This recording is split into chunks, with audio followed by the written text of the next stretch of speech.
आवाज नहीं निकल रही तुम्हारी। रसगुल्ला खाया है तुमने आज? हरि करें सो भली। और इतना कहकर भजन में लग गए। बंधुओं,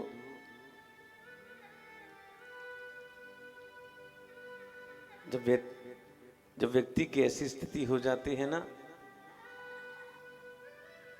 ऐसी स्थिति में ठाकुर बैठ सकते हैं।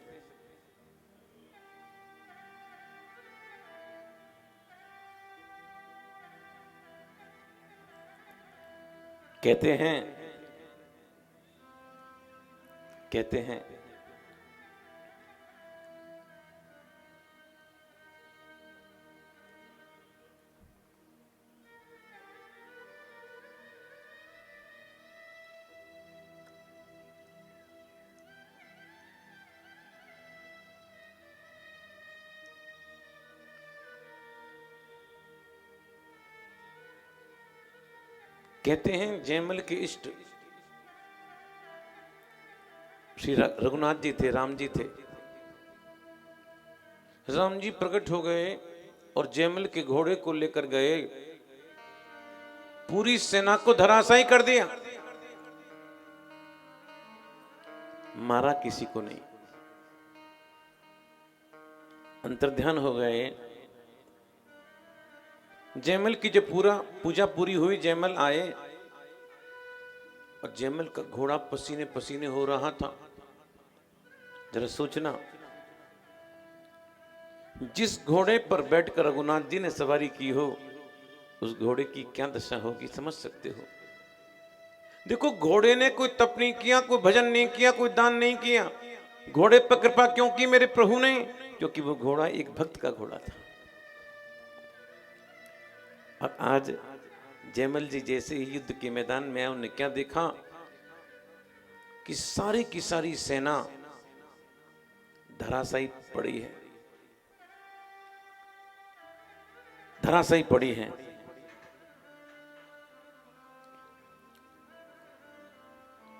शत्रु राजा नीचे गिर पड़ा है। जयमल ने कहा, भैया क्या बात है, ये सब कैसे हुआ? शत्रु कहता है, महाराज आपके घोड़े पर एक सांवरा सलोना सा पीताम्बर पहन रखा था, घुंघराले केश थे, हाथ में धनुष बाण ले रखा था।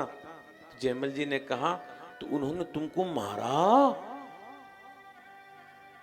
शत्रु ने कहा, अरे मारने की जरूरत ही नहीं पड़ी, उन्होंने हमारी ओर देखकर मुस्कुराए हैं और अपने कटाक्षों से हमको घायल कर दिया।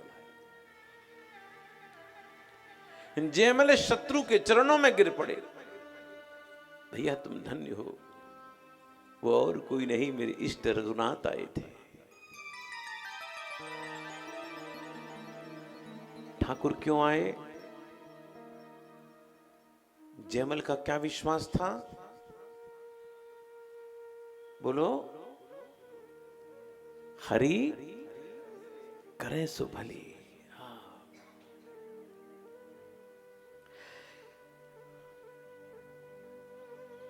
कमरे पे जाके या घर पे जाके अपने ड्राइंग रूम में लिखवा के टांग देना, हरि करे सो भली। ऐसा तेज आ जाए, लो लग जाए, तेजो वारी।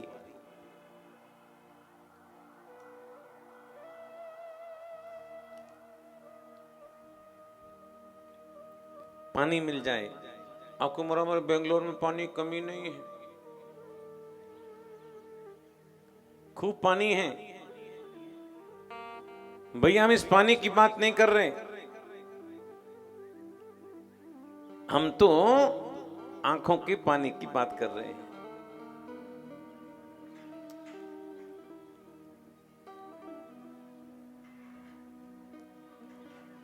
रोना आ जाए, रोना आ जाए। हम क्या आपको रोना आता है? बोले हाँ गुरुजी आता है। किसके लिए आता है? बच्चों के लिए आता है, इनके लिए आता है, उनके लिए आता है। कोई कुछ कह दे तो टप टप आंसू टपकने लग जाते हैं। लेकिन भागवत जी कहती हैं असली रोना तो गोविंद के लिए। जीवन में ऐसी लौ लग जाए बंधुओं, ध्यान देना। एक समय ऐसा था, ना हम पत्नी के बिना रहते थे, ना पति के बिना रहते थे, ना धन के बिना रहते थे, ना इनके बिना रहते थे, ना उनके बिना रहते थे। जीवन में संत कृपा हो गई है, अब हम सबके बिना रह पाते हैं। नहीं रह पाते तो गोविंद कथा के बिना नहीं रह पाते हैं। ऐसी लौ लग जाए ठाकुर की कथा के बिना नहीं रह पाए। तेजो वारी मृदाम, मिट्टी मिल जाए। भैया बहुत मिट्टी है, हम उस मिट्टी की बात नहीं कर रहे। हम तो संतों के चरणों की रज की बात कर रहे हैं। किसी संत के चरण छूने भी नहीं चाहिए। महिमा चरणों की नहीं है, महिमा तो चरणों की रज की महिमा है।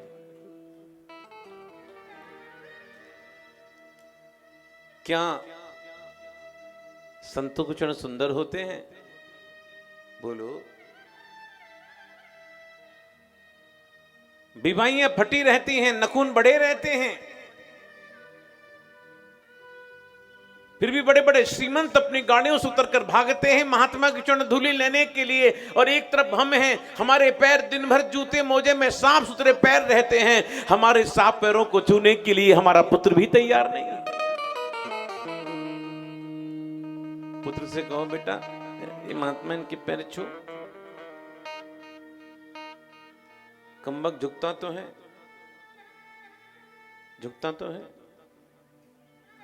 इसके हाथ कहां तक जाते हैं? अरे बोलो ना, घोंटू तक जाते हैं। संतों के चरण सुंदर नहीं होते, संतों का तो आचरण सुंदर होता है। ये भागवत क्या है? श्रीमद् भागवते महामुनि कृते किं वा परैरीश्वरो।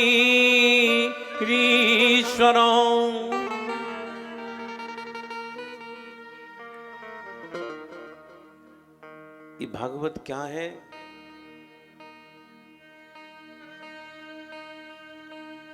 श्री संपन्न है, ये राधा संपन्न है, लक्ष्मी संपन्न है, ये कृपा संपन्न है ये भागवत। इसको बनाने वाले कौन हैं? महामुनि। महामुनि कौन? वेद व्यास जी। वेद व्यास जी ने रचना इसकी की। वेद व्यास जी कौन है? साक्षात नारायण है। भगवान कहते हैं किसी की सामर्थ्य नहीं है मेरा चरित्र लिख सके, इसलिए मैं स्वयं आ रहा हूं चरित्र लिखने के लिए। और आपको आश्चर्य होगा, चरित्र करने वाले नारायण, चरित्र करने वाले नारायण, चरित्र लिखने वाले नारायण, और चरित्र कहने वाले सुखदेव वो भी नारायण ही थे। सुन लो, चरित्र करने वाले नारायण भगवान, चरित्र लिखने वाले भगवान, चरित्रों को सुनाने वाले भगवान। और समय मिला तो बताऊंगा परसों, इस चरित्र को सुनने वाले भी साक्षात परीक्षित भगवान ही थे। माता परीक्षित भगवान ही थे, क्योंकि अश्वत्थामा के ब्रह्मास्त्र से गर्भ नष्ट हो चुका था।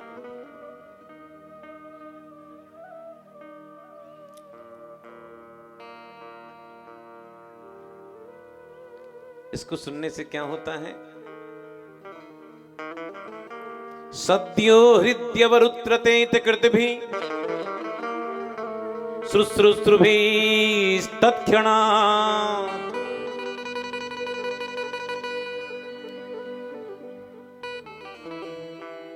इसको सुनने से, ध्यान देना, इसको सुनने से भगवान हृदय में आ जाते हैं। एक बात कहूं, अब कितने भी यज्ञ कर लो, कितने भी अनुष्ठान कर लो, कितनी भी पूजा कर लो, कुछ भी कर लो,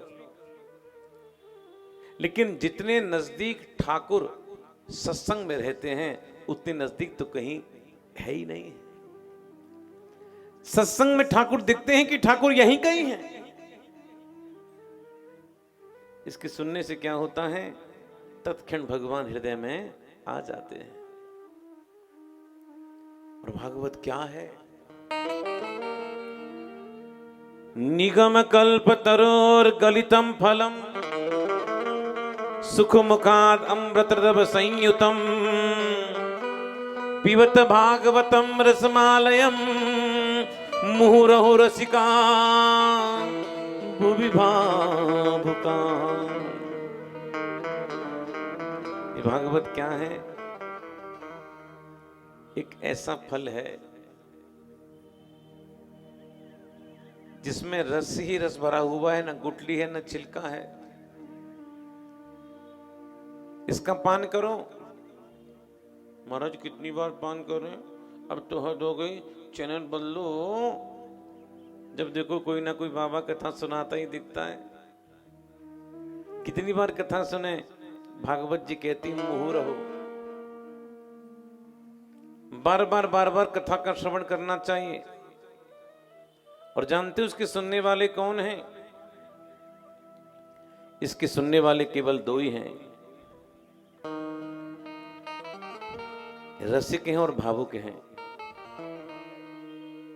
व्यास जी ने सबके नाम काट दिए, केवल दो नाम लिख दिए। कौन कौन है सुनने वाले? रसिका भुवि भावुका। कौन है जो रसिक हैं, कौन है जो भावुक हैं? जैसे प्याऊ खुली रहती है ना, प्याऊ पर व्यक्ति प्यासा होगा, पानी पीने के लिए आएगा और पानी पिलाने वाले को धन्यवाद देकर जाएगा, भैया बड़ा अच्छा काम कर रहे हो, प्याऊ खोल रखी है। अगर किसी को पानी नहीं पीनी हो फिर भी बुलाओ, भैया पानी पी लो, 10 कमी निकालेगा, अच्छा चंदा उठाए होंगे तभी प्याऊ खोले हो। पानी कौन सा है? बिस्लरी तो लग नहीं रहा, कैंटर मंगा लिया होगा, थोड़ी बर्फ डाल देते, थोड़ी नींबू रख लेते, थोड़ा ये कर लेते, थोड़ा वह कर लेते, तो पानी पिलाने वाला क्या कहता, भैया गलती हो गई तुझे बुलाया। ऐसे ही मेरे भाई बहन, ये भागवत रूपी गंगा बह रही है। कितने लोग निकल कर जा रहे हैं, किसी को कोई मतलब नहीं है, लेकिन यहां जितने बैठे हैं सुनने वाले कौन हैं? रसिका भुवि भावुका। जो रसिक हैं, जो भावुक हैं, उन्हें पता चल गई कि कथा हो रही है, भागते हैं सुनने के लिए। महाराज निमंत्रण की आशा भी नहीं करते, केवल पता चलना चाहिए कि कथा हो रही है, भागते हैं और समय से पूर्व आकर अपना स्थान ग्रहण कर लेते हैं। कौन लोग? जो रसिक हैं और वो, अरे बोलो ना, जो भावुक हैं। नैमिषारण्य का तीर्थ है, नैमिषारण्य तीर्थ में सूत जी कथा सुना रहे हैं। ऋषियों ने प्रश्न किया, बोले महाराज हम जानना चाहते हैं भगवान के अवतार संबंधी कथा बताओ। भगवान क्यों आते हैं, क्या करते हैं, और भगवान के चले जाने के बाद धर्म किसकी शरण में गया? ये 6 प्रश्न किए, ये 6 प्रश्न किए।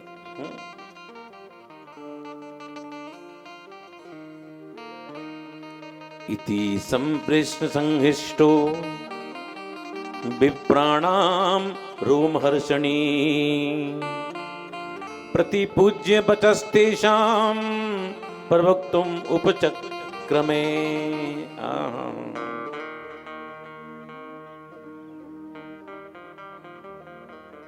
विप्राणाम रोमहर्षणी, यानी प्रश्न सुनते ही सूत जी के रोम खड़े हो गए। प्रश्न कौन सा अच्छा होता है? जो सुन के गुदगुदी उत्पन्न कर दे वो प्रश्न सुंदर होता है। यानी प्रश्न सुनते ही सूत जी के रोम खड़े हो गए, तो उत्तर में तो वो गजब ढाएंगे। विप्राणाम रोम हर्षणी। भगवान के 24 अवतारों की चर्चा आती है। भगवान ने हर किसी योनि में अवतार लेकर सामने वाले को बताया, भैया हम तुमसे अलग नहीं, हम केवल तुम्हारे हैं। जल के प्राणी भगवान के पास आए, बोले प्रभु हमारे नहीं है। भगवान ने कहा पक्के तुम्हारे हैं, हमको यकीन दिलाओ हमारे हो। भगवान ने मछली के रूप में, भगवान ने कछुए के रूप में अवतार लेकर जल के प्राणियों को बताया हम तुम्हारे हैं। उड़ने वालों ने कहा हमारे नहीं है। भगवान ने कहा पक्के तुम्हारे हैं। तो भगवान ने हंसा अवतार लेकर उड़ने वालों को बताया हम तुम्हारे हैं।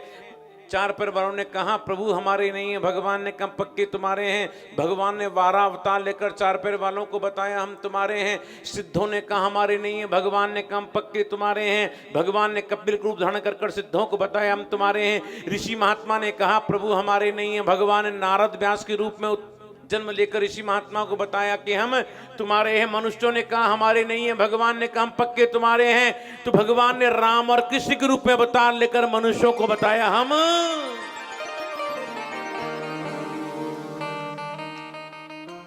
तुम्हारे हैं।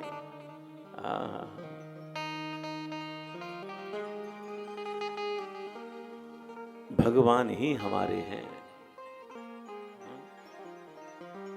भगवान ही हमारे हैं। इस बात को व्यक्ति जितनी जल्दी समझ जाए उतना अच्छा है।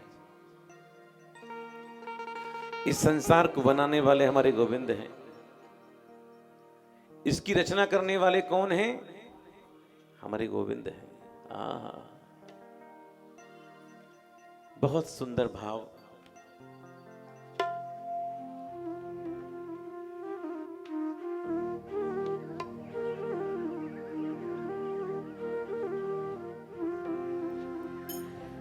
रचा है सृष्टि, जय जय।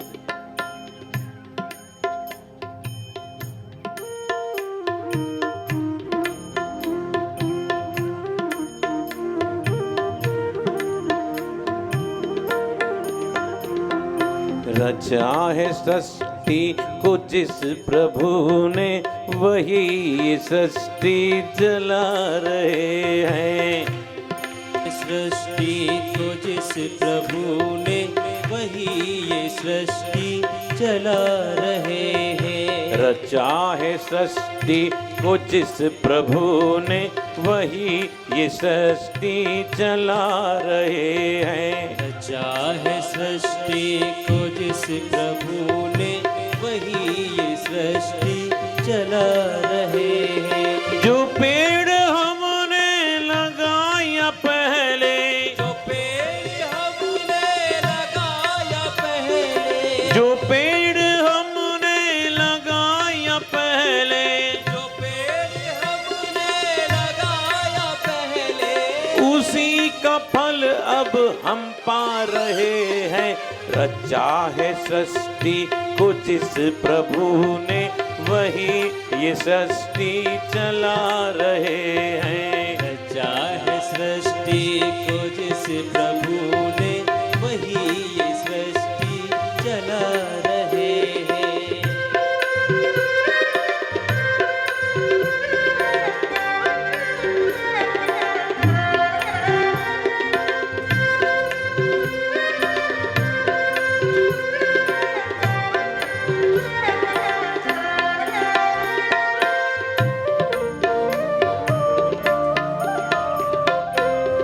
देखो यहाँ भाइयों में भाव है। माताएं तो हमारी नीलवटा नील,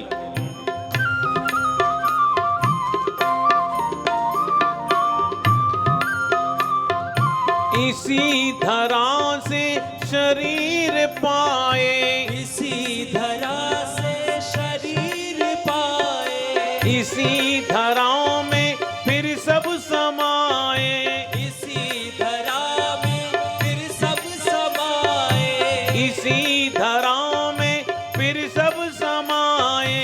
इसी धरा में फिर सब समाए। है सत्य नियम यही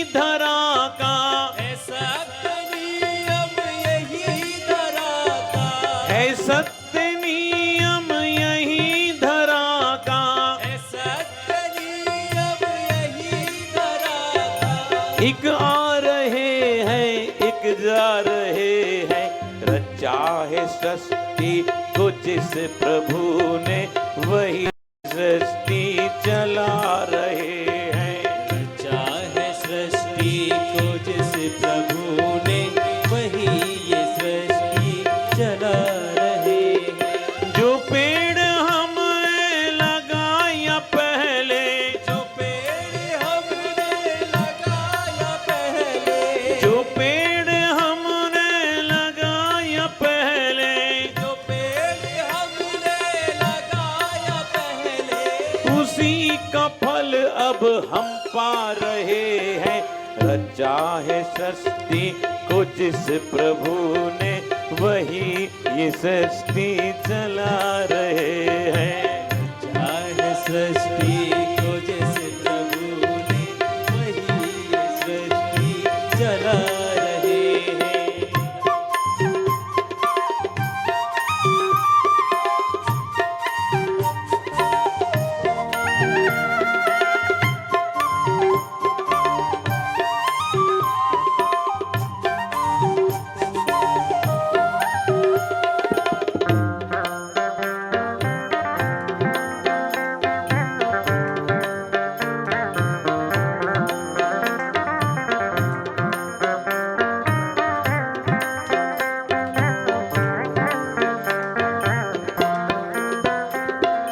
जिन्होंने भेजा जगत में जाना, जिन्होंने भेजा जगत में जाना, तय कर लिया लौट फिर से है आना।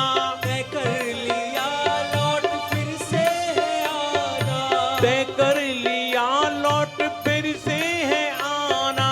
तय कर लिया लौट फिर से है आना। जो भेजने वाले हैं यहाँ पे, जो भेजने वाले हैं यहाँ पे, जो भेजने वाले हैं यहाँ पे, जो भेजने वाले हैं यहाँ पे, वही तो वापस बुला रहे हैं। रचा सृष्टि को जिस प्रभु ने वही ये सृष्टि चला रहे हैं। रचा है सृष्टि को जिस प्रभु ने वही ये सृष्टि चला रहे हैं।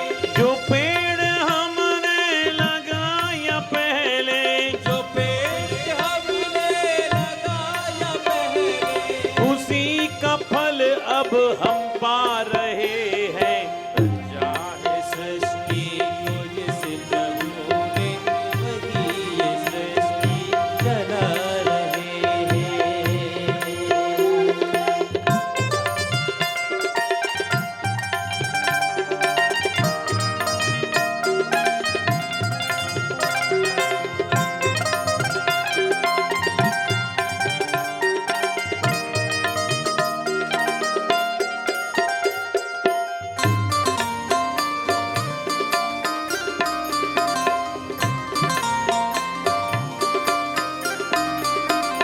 बैठे हैं जो धान की बालियों में, बैठे हैं जो धान की बालियों में, समाए मेहंदी की लालियों में, समाए मेहंदी की लालियों में, समाए मेहंदी की लालियों में, समाए मेहंदी की लालियों में, हर डाल हर पत्ते में समा के, हर डाल हर पत्ते में समा के, हर डाल हर पत्ते में समा के, हर डाल हर पत्ते में समा के, फूल रंग बिरंगे खिला रहे हैं। रचा है सृष्टि को जिस प्रभु ने वही ये सृष्टि चला रहे हैं। रचा है सृष्टि को जिस प्रभु ने वही ये सृष्टि चला रहे हैं। जो पेड़ हमने लगाया पहले, जो पेड़ हमने लगाया पहले, उसी का फल अब हम पा रहे हैं। रचा है सृष्टि को जिस प्रभु ने वही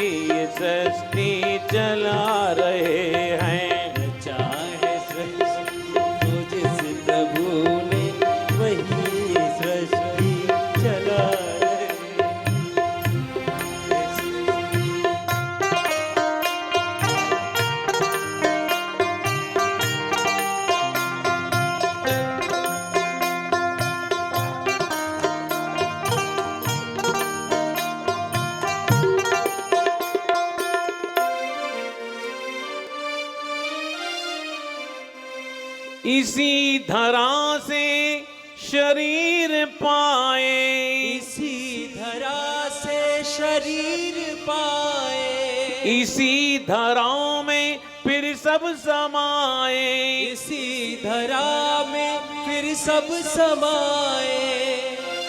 है सत्य नियम यही धरा का, है सत्य नियम यही धरा का। क्या नियम है?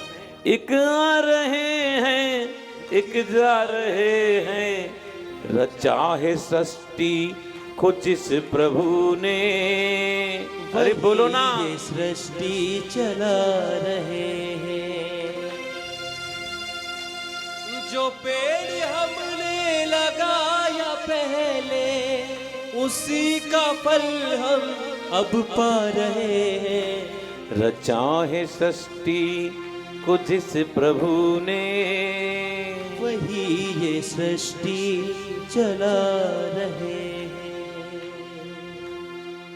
सूत जी कहते हैं,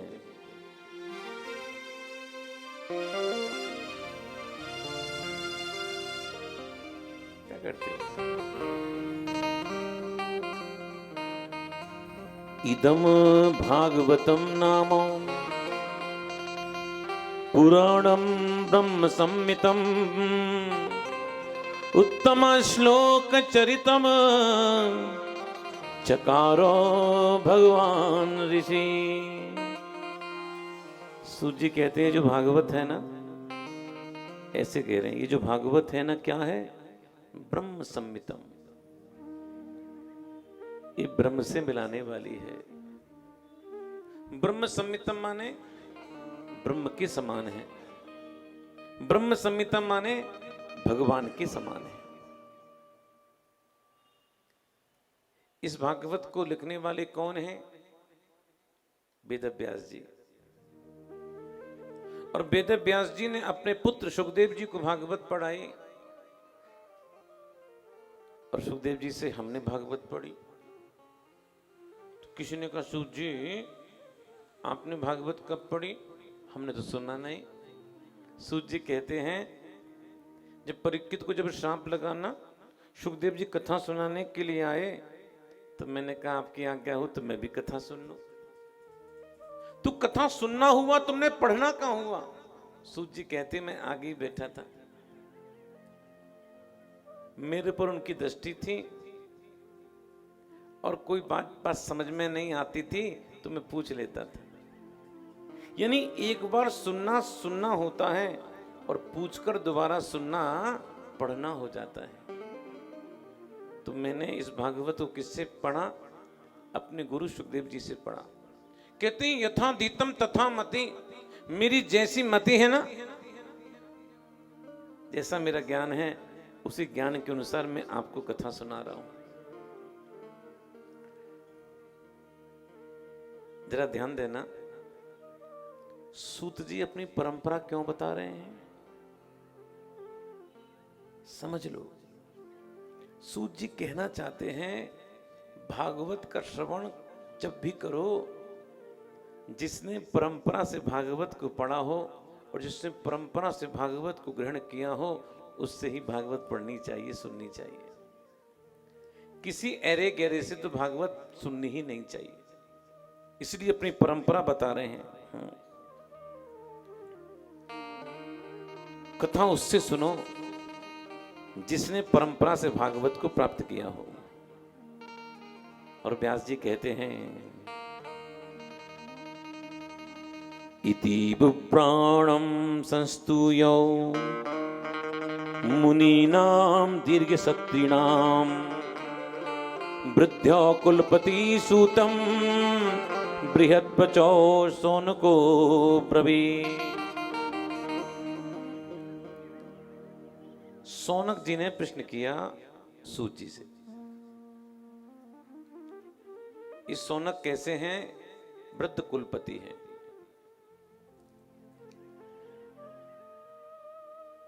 मैं दिल्ली में कथा कर रहा था तो एक नेता आए, बहुत बड़े नाम नहीं बताऊंगा, सब समझ जाएंगे।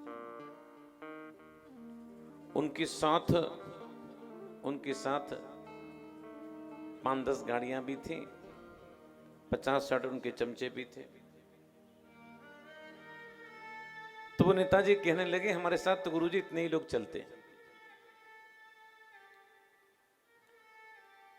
असंजोग से माइक और मिल गया चिल्लाने के लिए उनको, हम भी सुनते रहे। और संजोग की बात देखना, यही प्रसंग आया, उनकी एंट्री थी और यही श्लोक था। मैंने सुना दिया उनको। मैंने कहा नेताजी आपको पता ही नहीं है, महात्माओं के साथ में जमात चलती थी, जमात चलती है। आपके साथ कितने लोग होंगे? 100-200 लोग होंगे चलने वाले साथ में। महात्माओं के साथ कितने लोग चलते थे? सोनक जी कैसे हैं? कुलपति हैं। जानते हो कुलपति कैसे किसे कहते हैं? शब्द आया है, मुनीनाम 10 सहस्रम यो अन्नादि पोषणात् अध्यापयति गोविंदम असौ कुलपति स्मृतौ। मैं नेताजी सुन लो, कुलपति उसे कहते हैं जो 10,000 व्यक्ति को अपने पास में रखे, 10,000 व्यक्ति को भोजन दे, 10,000 व्यक्ति को अन्न दे और 10,000 व्यक्तियों को पढ़ाए, उसको कुलपति कहते हैं। ये हमारे महात्माओं की परंपरा है। तुम 100-200 लोग लेकर मटक रहे हो, बता रहे हो कि हमारे से इतनी जमात चलती है। महात्माओं के साथ तो 10,000 लोग चलते थे, इसलिए उनको कुलपति कहा गया है। कुलपति की व्याख्या है, शास्त्रीय व्याख्या कर रहा हूं। महाराज हम जानना चाहते हैं, व्यास जी ने इस भागवत की रचना किस प्रकार की, कृपा कर हमारे लिए बताइए। कहते हैं द्वापर के अंत में महर्षि पराशर से वेद व्यास जी का प्राकट्य हुआ। वेद व्यास जी ने क्या किया? संसार की भलाई के लिए एक वेद के 4 विभाग कर दिए, ऋग यजु साम अथर्व। रचना कर दी 17 पुराणों की, रचना कर दी महाभारत की। इतना करने पर भी व्यास जी को संतोष नहीं हुआ। बंधुओं सुन लो, व्यक्ति को सब काम में संतोष करना चाहिए, लेकिन 2 चीज में व्यक्ति को संतोष नहीं होना चाहिए। भोजन में कर लो, वस्त्र में कर लो, धन में कर लो, इसमें कर लो, उसमें कर लो, लेकिन 2 चीज में संतोष व्यक्ति को कभी नहीं करना चाहिए। एक नंबर भजन में, भैया आज भजन हुआ नहीं, संतोष नहीं हो। और हम लोग क्या करते हैं, जितना नियम है उतना नियम किया और बस माला को लिया, खूंटी से टंग दिया, चलो आज का झंझट खत्म। भजन में संतोष मत करो। और दूसरा, अध्ययन करने में संतोष बिल्कुल मत करो। बाकी सब काम में व्यक्ति को संतोष करना चाहिए। व्यास जी बड़े दुखी भाव से अपने आश्रम में बैठे हुए हैं कि आज देवर्षि नारद पधारे। नारद जी को देखकर विधिवत उनका पूजन किया, स्थान दिया बैठने के लिए। नारद जी ने कहा क्या बात है व्यास जी, बड़े दुखी दिखाई दे रहे हो। व्यास जी ने कहा मैं क्या बताऊं, संसार की भलाई के लिए मैंने इतना काम किया, वेद के विभाग कर दिए, रचना कर दी महाभारत की, 17 पुराणों की रचना मैंने कर दी, तभी मुझको संतोष नहीं हुआ। ये सुनकर नारद जी ने कहा व्यास जी आपने वेद के विभाग कर दिए? बोले हाँ कर दिए। रचना कर दी महाभारत की? बोले हाँ कर दी। रचना कर दी 17 पुराणों की? ये सुनकर व्यास जी ने कहा मैंने ये कर दिया, ये कर दिया। ये कहकर मेरा अभिमान मत बढ़ाओ, मैं जानना नहीं चाहता कि मैंने क्या किया है, मैं जानना चाहता हूं कि मैंने क्या नहीं किया है। मेरी कमी बताओ। बेंगलोर वालों,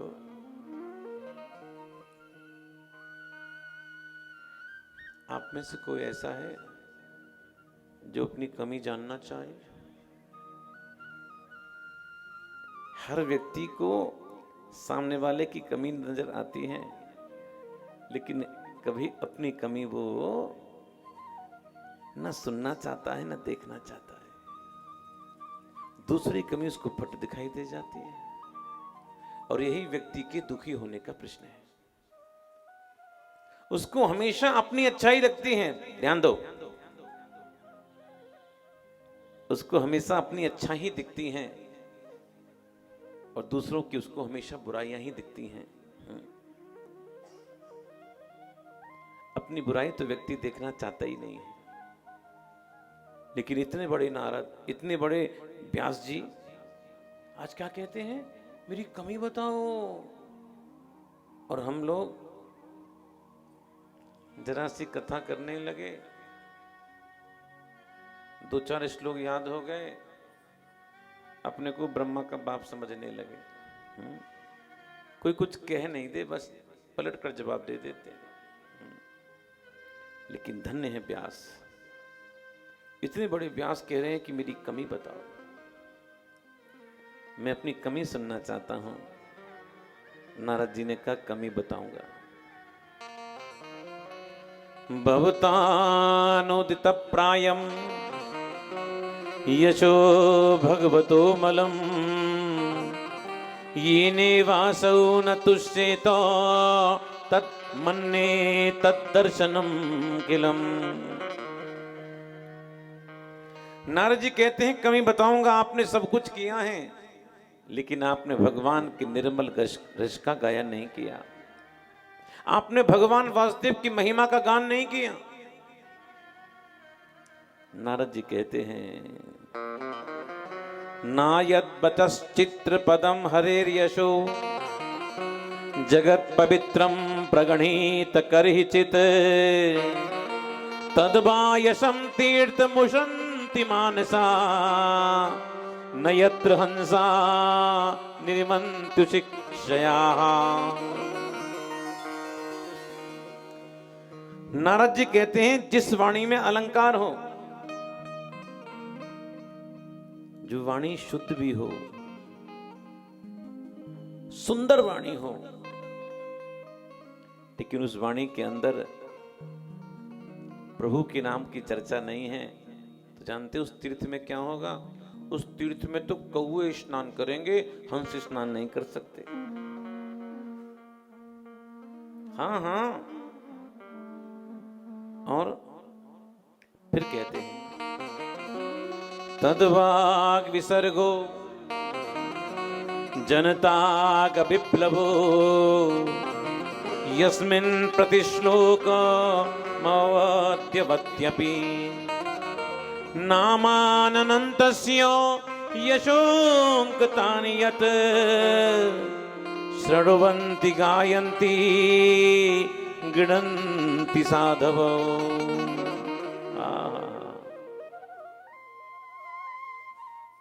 किसी वाणी में अलंकार भी नहीं है, व्याकरण से वाणी अशुद्ध है, उसमें प्रभु के नाम की चर्चा है। तो जानते हो संत लोग क्या करते हैं?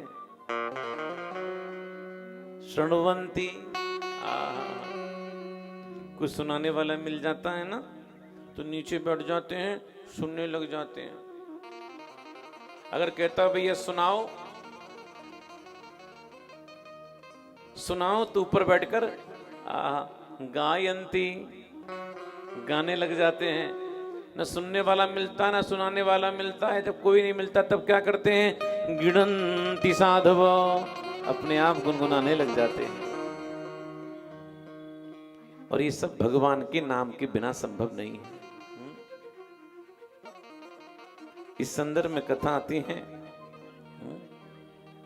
नारद जी कहते हैं, इससे पूर्व जन्म में मैं दासी का बेटा था। और जानते हो दासी भी कैसी थी? महात्माओं की दासी थी। ध्यान दो, महात्माओं की दासी थी। बंधुओं, दासी या दास बनना हो ना, तो दुनिया का मत बनना, महात्माओं का बनना। महात्माओं का दास बनने का सौभाग्य मिल जाए तो इससे बड़ी बात कुछ हो नहीं सकती। नारद जी कहते मेरी मां महात्माओं की दासी थी। और जानते हो एक बार की बात, हमारे गांव में बहुत से महात्मा लोग आए और गांव वालों ने मेरी मां को महात्माओं की सेवा के लिए छोड़ दिया। मेरी मां महात्माओं की सेवा करती, लेकिन मैं, जानते हो मैं कैसा था? नारद जी अपने बारे में बता रहे हैं। तीमई अपेता खिल चापलेर भके दांते धृतक कीर्ण नुवर्तनी चक्रु कृपाम यद्यपि तुल्य दर्शना शुश्रूषमाणे मुनयोल्पभाषिणी। ध्यान देना, जीवन को बदलने वाली कथा कह रहा हूं। मैं कैसा था? तीमई अपेता खिल चापलेर भके। एक तो मैं चंचल नहीं था और बालकों की तरह से, और कैसा था? शांत था, खिलता कुत्ता भी नहीं था। और कैसा था? मुनयोल्प भाषिणी। मैं मुनियों से कम बोलता था। बंधुओं, मेरे ठाकुर की विशेषता है। एक बार भाव से राधे राधे बोलो। राधे राधे। जानते हो मेरे ठाकुर की क्या विशेषता है? मेरे ठाकुर पूर्वभाषी हैं। पूर्वभाषी समझते हो बेंगलोर वालों? समझते हो पूर्वभाषी? उम्मीद नहीं करते कि सामने वाला बोले तब हम बात करें, यानी पहले ही नमस्कार या राधे राधे पहले ही कर देते हैं। इसको बोलते हैं पूर्वभाषी।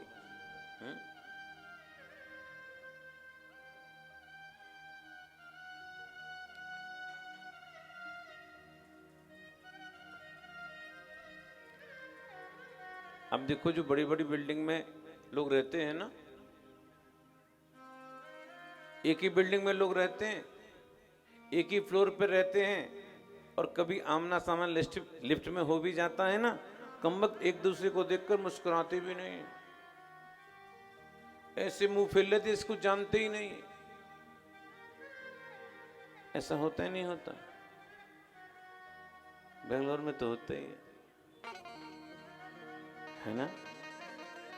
बात नहीं करते, मुंह फेर लेते। लेकिन कुछ अच्छे लोग होते हैं ना आपके जैसे, उनको देख के नमस्कार करते हैं। इसको कहते हैं पूर्वभाषी। हमारे भगवान कैसे हैं? पूर्वभाषी हैं, अल्पभाषी हैं, तथ्यभाषी हैं, स्मितभाषी हैं और मिष्टभाषी हैं।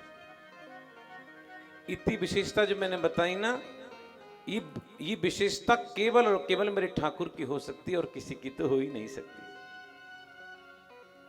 व्यास जी, जानते हो मुझे काम क्या मिला? मैं महात्माओं की झूठी पत्तल फेंकने का काम करता था। एक दिन की बात, मैं पत्तल फेंकने जा रहा था, उस पत्थर पर कुछ अन्य शेष था। मुझको बहुत जोर की भूख लगी।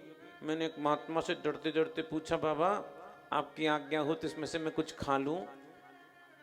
हाँ बेटा खा लो। व्यास जी, वो महात्मा तो कृपा करने के लिए आए थे, वो महात्मा और कोई नहीं, साक्षात सनकादिक थे जो कृपा करने के लिए आए थे। जैसे ही मैंने महात्मा की शीत प्रसादी को मैंने खाया, व्यास जी मैं बदल गया। अभी मेरी रुचि कथा में हो गई। मेरी रुचि अब खेलने कूदने में तो पहले भी नहीं थी, लेकिन रुचि मेरी कथा में बढ़ गई और मैं बदल गया। जानते हो मैं कैसे बदला? एक छोटा बच्चा माँ के पास में आया, कहता माँ माँ मैं तेरे साथ तेरी थाली में खाऊं? माँ ने कहा बेटा हम नहीं खिल, माँ मैं तेरे साथ ही खाऊंगा। जिद करने लगा, माँ ने डांट दिया, बच्चा रोने लगा। माँ सोचती इस बच्चे को मैं कैसे बताऊं कि मेरे होठों पर कोढ़ हो गया है। मुझे डर है कि मेरा झूठा भोजन अगर कहीं मेरा बच्चा कर ले तो कहीं मेरे बच्चे को कोढ़ नहीं हो जाए। ध्यान देना, जैसे किसी कोड़ी के झूठे भोजन को करने से कोढ़ हो जाता है, ऐसी जो महात्मा निरंतर निरंतर भजन करते रहते हैं उनके भजन के परमाणु उस भोजन में आ जाते हैं। तो क्या उन महात्मा का बचा हुआ भोजन अगर कोई कर ले तो क्या भजन के परमाणु उसमें नहीं आ जाएंगे? बोलो ना, आ जाएंगे। व्यास जी मैं बदल गया। महात्मा लोग जाने लगे, महात्मा लोग जाने लगे। मैंने बाबा से कहा, महात्माओं से कहा, बाबा आप जा रहे हो, मुझको साथ में ले चलो। लेकिन मेरी माँ थी ना, मेरी माँ के रहते संभव नहीं था। बाबा कुछ तो दे दो, कुछ तो दे दो। और आज महात्माओं ने कृपा की।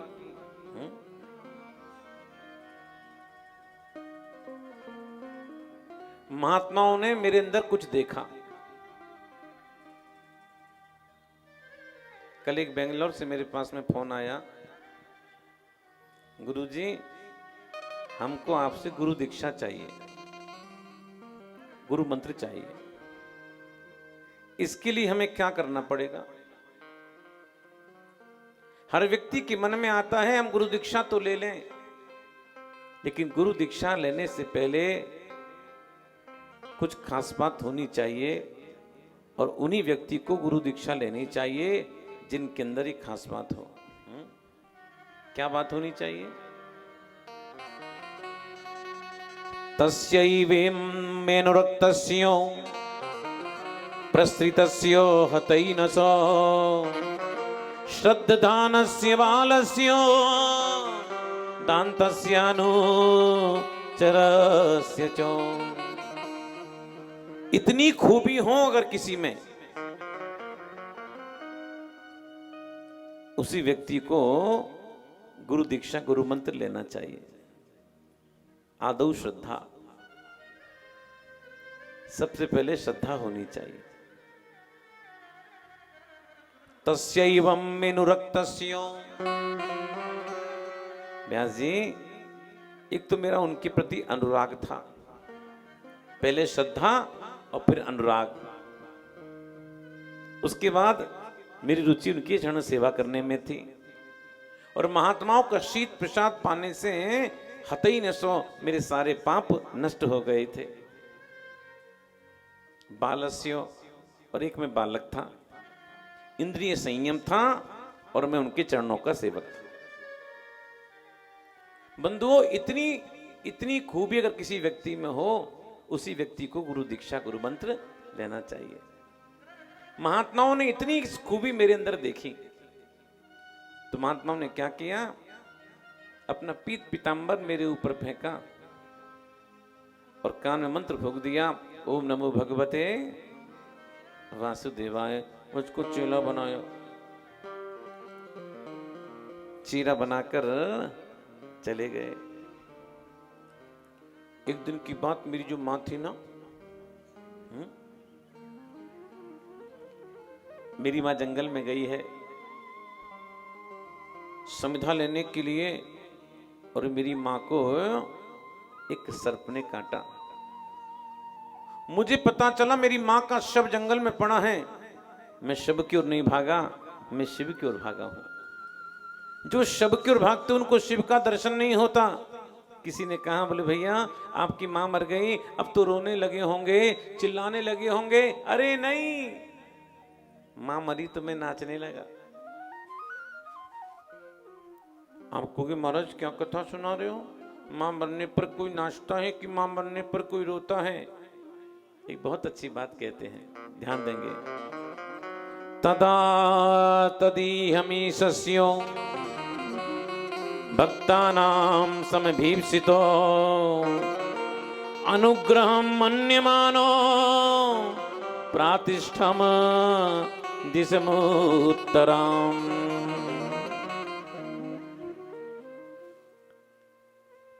ध्यान देना बंधु। तदा तदीहमीशस्यो भक्तानां समभीप्सितो अनुग्रहं मन्यमानो।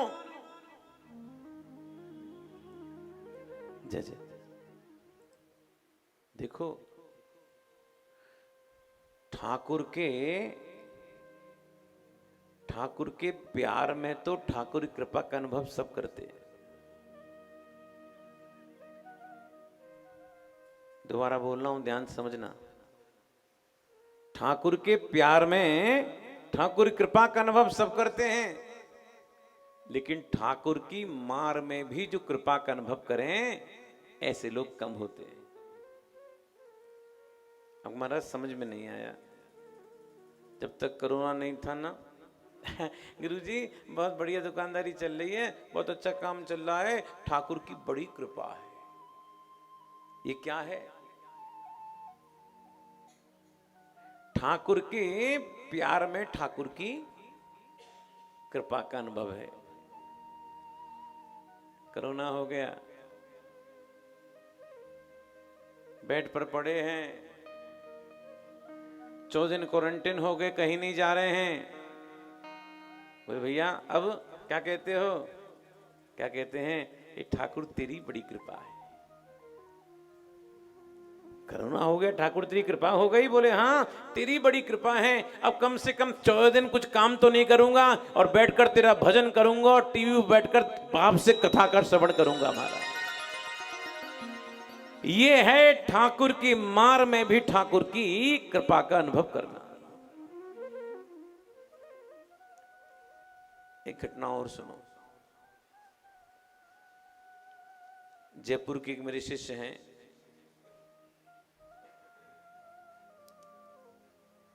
एक्सीडेंट में उनकी टांग कट गई। आज से 7-8 साल पहले की बात।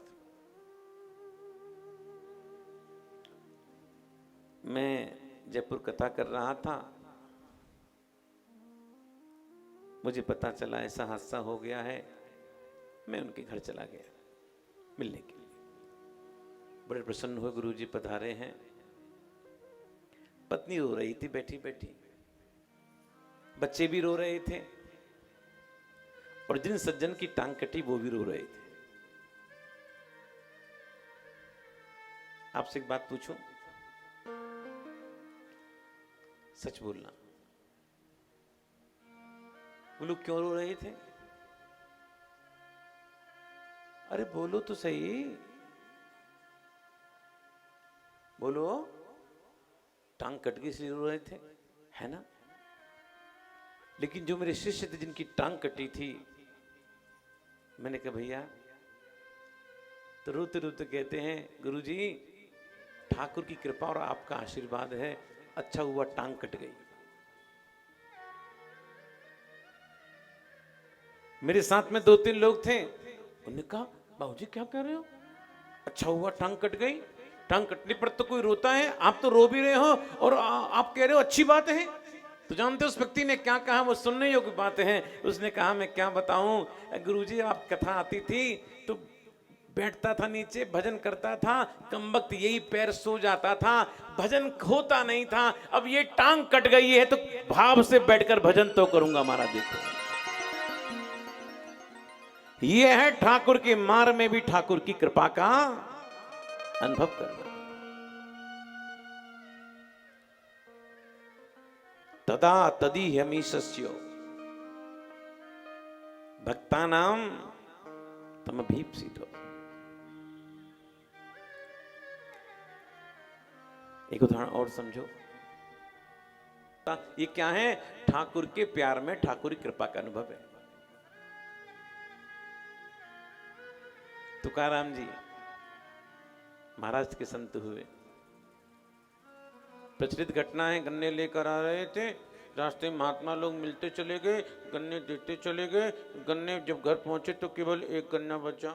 पत्नी का गन्ने कहाँ है? बोले महात्मा को दे दिए। बोले हम दो हैं, गन्ना एक है, क्या करें? उस गन्ने को लिया और तुकाराम जी की खोपड़ी में जोर से मार दिया। खोपड़ी फट गई, रक्त की धारा बह रही है, रो रहे हैं, रो रहे हैं। क्या कहोगे? क्यों रो रहे हैं? जानते हो, रुत रुत कहते हैं ठाकुर तेरी बड़ी कृपा है, तेरी बड़ी कृपा है। तूने पत्नी ऐसी दी है तो कम से कम भजन में मन तो लगता है। अगर पत्नी अच्छी होती तो भजन में मन नहीं लगता, पत्नी में ही मन लगता। यह है ठाकुर के मार में भी ठाकुर की, बोलो, कृपा का अनुभव।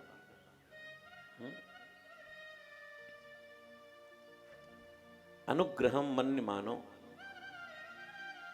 प्रातिष्ठम दिशम उत्तराम। व्यास जी, मैं नारद बना,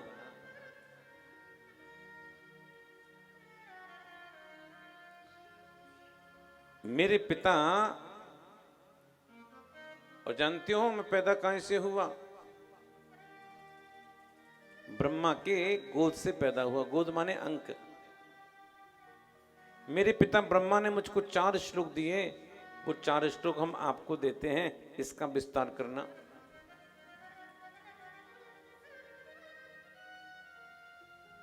विस्तार करना।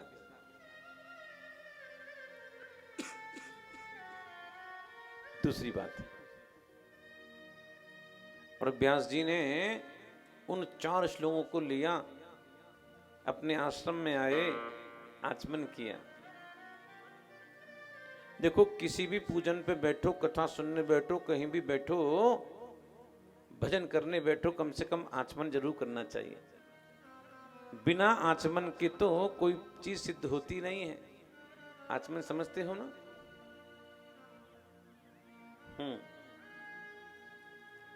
आचमन करते समय बहुत से लोग आवाज निकलती है सुर सुर की, जो करते हैं, ऐसा नहीं। एक तो आवाज नहीं आनी चाहिए और होठों से स्पर्श नहीं होना चाहिए, ऊपर से। ओम केशवाय नमो, माधवाय नमो, नारायणाय नमो, हस्तो वृक्षाल्यो ऋषिकेशाय नमो। आचमन करना चाहिए। होठों से स्पर्श हाथ का नहीं होना चाहिए।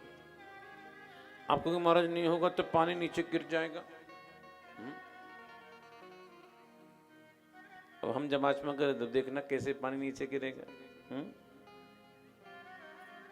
दूसरी बात, बहुत से लोग ठाकुर का चरणामृत लेते हैं।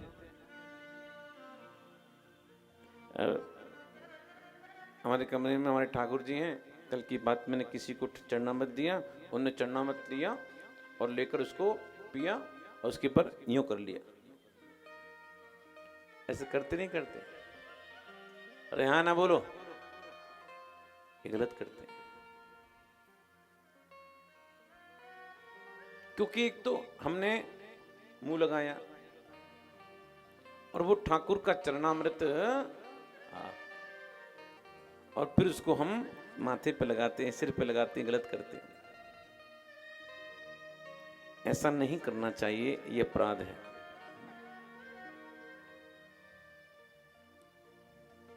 और जानते हो कौन सा मंत्र बोलते हैं? कभी सुनना, पुजारी जब मंदिर में चरणामृत देते हैं ना, इसका मंत्र क्या होता है? अकाल मृत्युहरणम सर्वव्याधि विनाशनम विष्णु चरणोदकम पीत्वा पुनर्जन्मना विद्यते। ठाकुर के चरणामृत का पान करने से अकाल मृत्यु नहीं होती, सारी व्याधि समाप्त हो जाती हैं। ये भगवान के चरणामृत की विशेषता होती है। और व्यास जी ने क्या किया, आचमन कर कर नेत्र बंद किए, अपने आश्रम में आए और बस जैसे ही ध्यान लगाया कि भगवान के सारे चरित्र हृदय में आ गए, सारे चरित्र हृदय में आ गए। मुझको लिखो, मुझको लिखो, मुझको लिखो, मुझको लिखो। और व्यास जी ने रचना कर दी भागवत की। और व्यास जी ने इसी भागवत को अपने पुत्र सुखदेव जी को पढ़ाया। कहते हैं सुखदेव जी ने एक बार कथा सुनी, कथा सुनकर कहते हैं पिताजी आनंद नहीं आया, एक बार और सुनाओ। एक बार और सुनाया। दूसरी बार सुनकर कहते हैं पिताजी आनंद नहीं आया, एक बार और सुनाओ। व्यास जी ने दूसरी बार भी सुना दिया। तीसरी बार सुनकर भी कहते हैं आनंद नहीं आया, एक बार और सुनाओ। ये सुनकर व्यास जी ने कहा, बोले बेटा अब तुझको सुनने में आनंद नहीं आएगा, जब गंगा के तट पर जब परीक्षित को तब तू कथा सुनाएगा और वहां बैठकर हम कथा सुनेंगे तब तुझको आनंद आएगा। ऋषियों ने प्रश्न किया सूत जी से, बोले महाराज एक बात बताइए, सुखदेव जी का इंटरेस्ट भागवत में कब से हो गया? उन्होंने बैठकर संगपंग विधि से भागवत का श्रवण किया, ऐसे कैसे संभव हुआ? सूत जी बहुत अच्छी बात कहते हैं, भगवान के गुणों ने सुखदेव जी को अपनी ओर आकृष्ट कर लिया था, खींच लिया था। इस कारण से सुखदेव जी कथा सुनने के लिए उद्यत हो गए। और आज भागवत प्रारंभ हो रही है। जानते हो कहां से हो रही हैं? महाभारत से। किसी ने कहा व्यास जी एक बात बताऊं, बात तो करते हो भागवत की और प्रारंभ करते हो महाभारत से। महाभारत में क्या है पता है? महाभारत में लड़ाई झगड़ा है और कलयुग के लोगों को लड़ाई झगड़ा बड़ा अच्छा लगता है। म्यूनिसिपैलिटी कमेटी हो लड़ाई झगड़ा की, या किसी भवन की कमेटी हो, लड़ाई झगड़ा सब में रहता है महाराज। और आज कथा प्रारंभ हो रही है महाभारत से। सूत जी कहते हैं, ध्यान देना, यदा मृदे कौरव सिंजयानां वीरेष्वतु वीर गतिम गतेषु मृगोदराबिद्ध गदा विमर्शो भग्नोरुदंडे धृतराष्ट्रपुत्रे।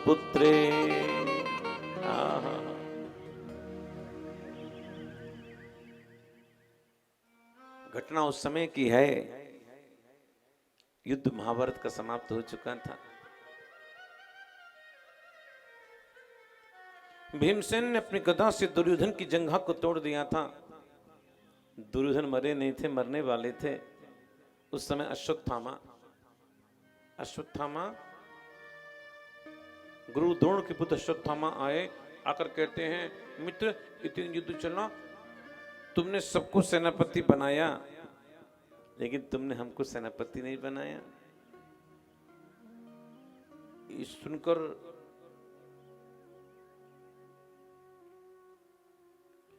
दुर्योधन ने कहा मित्र ये बात करने से क्या लाभ है, सब लोग मारे जा सके हैं, मैं मरने वाला हूं।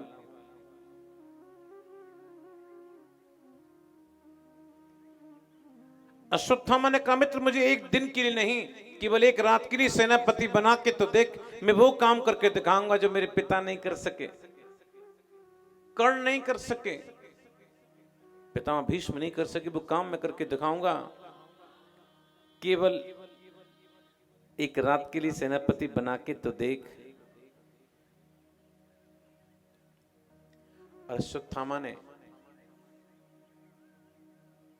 अश्वत्थामा के माथे पर तिलक किया दुर्योधन ने और अश्वत्थामा चल दिया पांडवों के शिविर की ओर। और मैं आपको बताऊं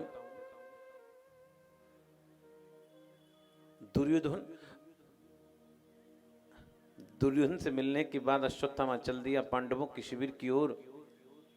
और मैं आपको बताऊं, द्रौपदी को 5 पांडवों से 5 पुत्र हैं।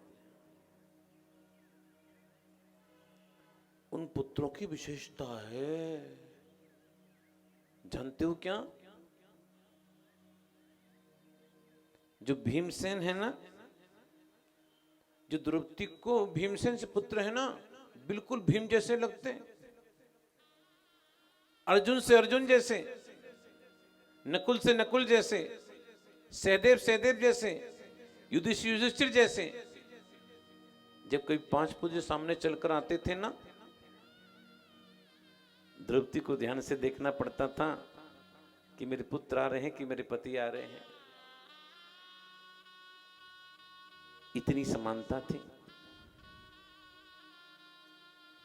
जरा सोचना मेरे भाई बहन, किसी की 5-5 पुत्र हों, सुंदर पुत्र हों, आज्ञाकारी पुत्र हों, उस मां की खुशी का क्या ठिकाना।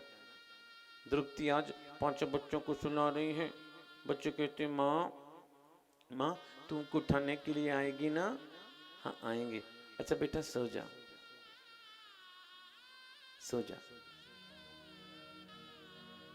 द्रौपदी ने 5 बच्चों को सुलाया, शिविर के दीपक को बंद किया, अपने शिविर में सोने के लिए आ गई। और ठीक उसी रात अश्वत्थामा ने जैसे ही शिविर में प्रवेश किया, 5 बच्चे सो रहे थे, उसको लगा 5 पांडव सो रहे हैं, और पांडवों के धोखे में अश्वत्थामा ने 5 बालकों का मस्तक को छेदन कर दिया। दिखा रहे ये मैंने क्या कर दिया? कुल के बच्चों को मैंने मार डाला।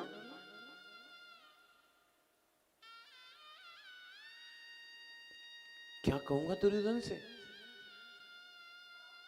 फिर सोचते हैं, अरे ये तो पांडव जैसे लगते हैं, जैसे मैं धोखा खा गया तो क्या वो धोखा नहीं खा सकते? कहते हैं 5 बालकों का मस्तक लेकर आया दुर्योधन के पास में, और कहता है, मित्र मैं ना कहता वो काम करके दिखाऊंगा। बोले क्या काम? 5 पांडव मस्तक लाया हूं, लाला पहले भीम का मस्तक मुझको दे। और जैसे भीम के पुत्र का मस्तक हाथ में आया, उस मस्तक को, उस खोपड़ी को दबाया है, खोपड़ी पिचक गई। मित्र कुछ गड़बड़ी है, ये भीम नहीं हो सकता। ना ना ना, भीम के मस्तक को फोड़ने के लिए मुझे भुजाओं का पूरा बल लगाना पड़ता, तभी मैं निश्चित नहीं हूं कि मस्तक फोड़ पाता कि नहीं पाता। लेकिन मेरे मात्र स्पर्श करने से मस्तक खोपड़ी पिचक गई। मित्र कुछ गड़बड़ी है। पता चला पांडव नहीं, पांडवों के बालक हैं। इतना दुख हुआ, इतना दुख हुआ कि दुर्योधन का प्राणांत हो गया। और बात यहीं तो समाप्त नहीं हुई। और आज द्रौपदी आई है बच्चों को उठाने के लिए। द्रौपदी ने आकर शिविर में क्या देखा? जिन बच्चों को वो सुलाकर गई थी रात को, उन 5 बच्चों का शव क्षत विक्षत हालत में देखा। द्रौपदी बावरी हो गई। बच्चों को हिला रही है, बच्चों उठो ना, तुमने कहा था ना कि मां उठाने के लिए आना। आज तुम्हारी मां आई है, उठो ना, मां आई। इतने में भगवान आ गए, कुंती जी आ गई, पांडव आ गए। द्रौपदी कहती है, केशव केशव केशव देखो ना, ये केशव देखो ना, मेरे बच्चे रूठ के सो गए हैं, केशव उठते नहीं हैं। केशव देखो, तुम्हारी बात तो मानते हैं ना केशव, देखो देखो कौन आया है, केशव आए हैं। और आज भगवान ने द्रौपदी को जैसे ही हिलाया है, अब द्रौपदी की चीत्कार निकली है। द्रौपदी बच्चों से लिपट गई, बच्चों से कहती है, एक बार मुझे मां तो कह दो। मैं तुम्हारे मुंह से मां शब्द सुनना चाहती हूँ, एक बार तो मुझे मां कह दो। अगर ऐसा पता होता मैं भी तुम्हारे साथ में चली जाती। हे केशव, हे केशव, हे केशव, मेरे बच्चों ने तो किसी का कुछ नहीं बिगाड़ा केशव। हे केशव, तुम्हारी बात तो केशव जानते हैं ना। हे केशव, इनको बोलो मुझसे मां कहते हैं, मैं इनके मुंह से मां शब्द सुनना चाहती।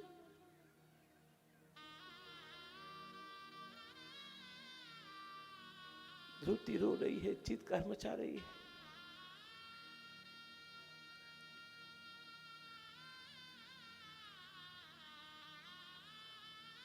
अर्जुन ने सांत्वना दी द्रौपदी को, और भगवान और अर्जुन अश्वत्थामा को बांध कर लेकर आए हैं। भगवान जानते हो क्या कहते हैं अर्जुन से? इसको मार दो, इसको मार दो। अर्जुन कहते नहीं मारूंगा। बोले मैं ईश्वर हूं। भले तुम ईश्वर हो, लेकिन इसकी आज्ञा मुझे वेद नहीं देता। धन्य है अर्जुन। भगवान ने ऐसा क्यों कहा? अर्जुन की परीक्षा लेने के लिए कहा। और आज बांध के लेकर आए हैं द्रौपदी के सामने। अश्वत्थामा कैसा है इसकी झांकी देखो। तथा हृतम पशुवत पाशबद्धम अवांग मुखम कर्म जुगुप्सितेन निरीक्ष कृष्ण प्रकटम गुरुसुतम वामस्वभावा कृपया ननाम चो। इस प्रकार पशु के समान बंधे हुए मुख नीचे करी अश्वत्थामा को देखा द्रौपदी ने। वामस्वभावा प्रणाम किया। वामस्वभावा माने स्त्री स्वभाव बस। अरे नहीं, स्त्री तो वहां और भी थी, किसी ने प्रणाम नहीं किया। द्रौपदी ने प्रणाम क्यों किया?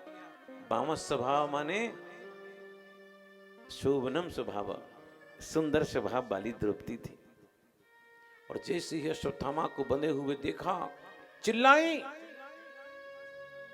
चिल्लाई, छोड़ दो इसे, छोड़ दो इसे, छोड़ दो। मुच्चिताम मुच्चितामेशो ब्राह्मणो नितराम गुरु, ब्राह्मणो नितराम गुरु। इसे मत मारो। इसको मारने से क्या होगा? इसको मारने से क्या मेरे बच्चे जीवित हो जाएंगे? अरे नहीं, अरे नहीं। किसी माँ का बच्चा जब नहीं रहता ना, उस माँ को कितना कष्ट होता है, बात केवल मैं ही जानती हूँ।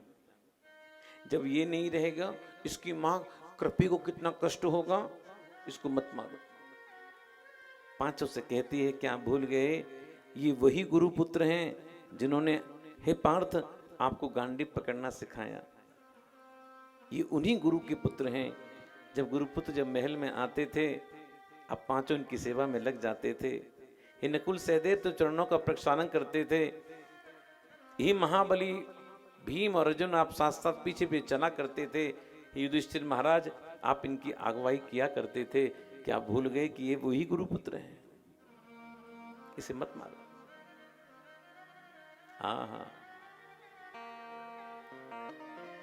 धर्मम न्यायम सकरुणम निर्विलीकम सम्मत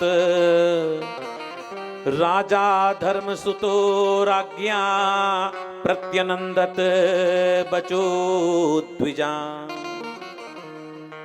इस प्रकार धर्म पूर्वक, न्याय पूर्वक, निष्कपट पूर्वक, करुणा पूर्वक द्रौपदी के वाक्य को सुनकर युधिष्ठिर प्रसन्न हो गए। सुंदर सुंदर बात है। अर्जुन प्रसन्न हो गए, नकुल सहदेव प्रसन्न हो गए, लेकिन भीमसेन कहते इसको मार डालो, इसको मार डालो। द्रौपदी कहती इनको मरने नहीं दूंगी। भीमसेन मारने के लिए दौड़े हैं, भगवान दो हाथ से भीम को पकड़ रहे हैं, दो से द्रौपदी को पकड़ रहे हैं। ध्यान देना, भीमसेन के लिए इसको छोड़ना नहीं। द्रौपदी कहती इसको मरने नहीं दूंगी, और अर्जुन ने भी मारने की प्रतिज्ञा की है। द्रौपदी से कर आए प्रतिज्ञा कि जिसने हमारे बालकों को मारा है उसकी शव पे खड़े होकर तुम स्नान करना। देखना, अब भगवान एक बहुत अच्छी बात कहते हैं, ब्रह्मबंधुर्न हंतव्यो आतताई बदार्हणो मयैवो मयमाम्नातं परिपाय्यानुशासनम् कुरु प्रतिश्रुतं सत्यं यत्यसात्वता प्रियां प्रियं चो भीमसेनस्य पांचल्या मय्यमेव च। ध्यान दो, भगवान कहते हैं ब्रह्मबंधुर्न हंतव्यो, किसी ब्राह्मण को मारना नहीं चाहिए, और आतताई बदार्हणो, किसी दुष्ट को छोड़ना नहीं चाहिए। ये ब्राह्मण भी हैं और आतताई भी हैं। अब अर्जुन, अब तुम्हारी परीक्षा का सवाल है क्या? अब तुमको ऐसा करना है जिससे भीमसेन प्रसन्न हो जाए। भीम क्या कहते हैं? इसको मार डालो। द्रौपदी क्या कहती? इसको मरने नहीं दूंगी। और भगवान कहते हैं अर्जुन तुमने प्रतिज्ञा की है मारने की। अर्जुन तुम्हारी परीक्षा का सवाल है, अब कुछ ऐसा करो, प्रियम चो भीमसेनस्य, भीमसेन को प्रिय हो, द्रौपदी को भी प्रिय हो, और मय्यम मेव चो, मुझको भी प्रिय हो। धन्य है अर्जुन, भगवान के भक्त हैं। अर्जुन ने क्या किया जानते हो? अश्वत्थामा के माथे पर मणि थी। जानते मणि क्या है? उस मणि को निकाल लिया, निकालकर शिविर धक्का दे दिया। जानते मणि क्या है? मणि और कुछ नहीं है, ये माथे पर यश रूपी मणि सबके माथे पर है। जीवन से यश चला जाए, जीवन से फेम चला जाए, जीवन तो मृतक तुल्य हो जाता है। और आज अश्वत्थामा को शिविर से बाहर निकाल दिया। भगवान ने द्रौपदी को सांत्वना दी है, और बालकों का संस्कार कराया। एक बार राधे राधे बोलो।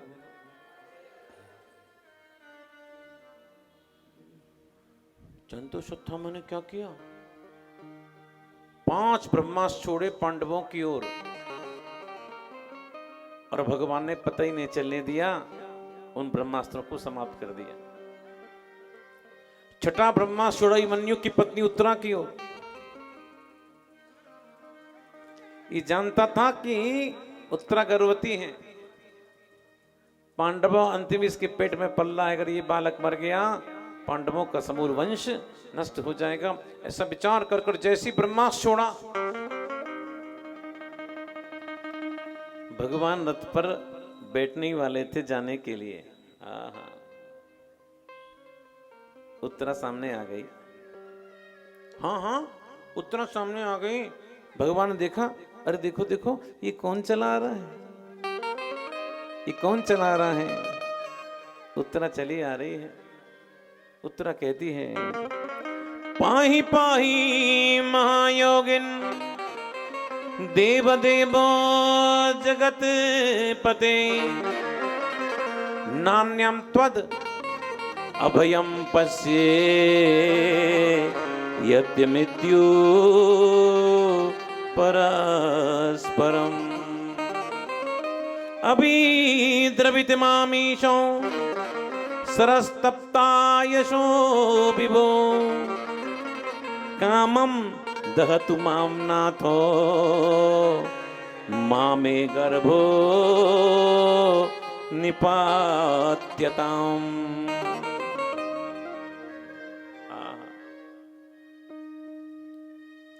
उत्तरा कहती है, गोविंद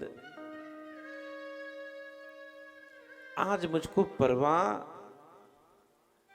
अपनी नहीं है, इस बालक की है जो मेरे पेट में है। इस बालक को बचाओ। भगवान कहते हैं, उत्तरा अगर रोग ऊपर का होता तो मैं ठीक कर सकता था, लेकिन रोग तो अंदर का है, वहां तक मैं जा सकता नहीं हूं, मेरी गति नहीं है। ये सुनकर उत्तरा ने कहा, बोले, हे प्रभु, जो साधारण योगी होते हैं ना, वो तो आकाश में चलते हैं, आप तो महायोगी हो, आप तो गर्भ में भी आ सकते हो, इसलिए माँ में गर्भो निपात्यता। दूसरा भाव, उत्तरा कहती है, गोविंद मेरे पति अभिमन्यु नहीं रहे, मैं उनके साथ सती हो जाती।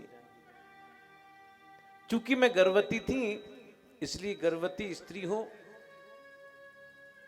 और किसी का वीर पुत्र हो, ऐसी स्त्री को सती नहीं होना चाहिए। मैं सती हो जाती, लेकिन मेरे पेट में बालक था और सबकी आशा इस बालक पे है, इसलिए कामम दहुत माम नाथो मामे गर्भो निपात्यताम। इसलिए मेरे गर्भ की रक्षा है। उत्तरा कहती है, गोविंद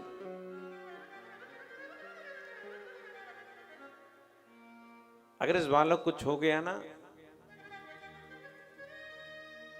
तो आज कृष्ण इस बालक की जान का नहीं है। गोविंद तुम्हारी आन का है।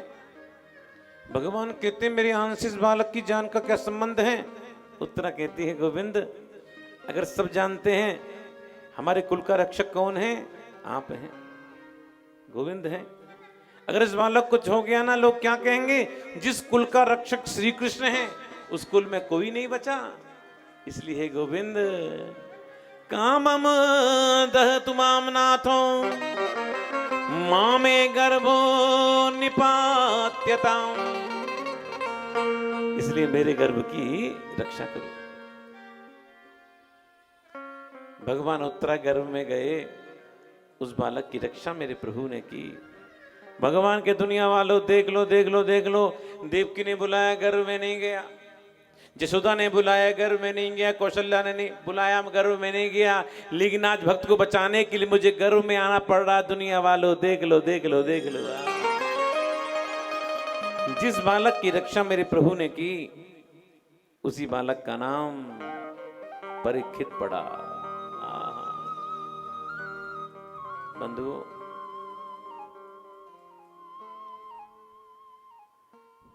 जिसका संबंध गोविंद से होता है ना,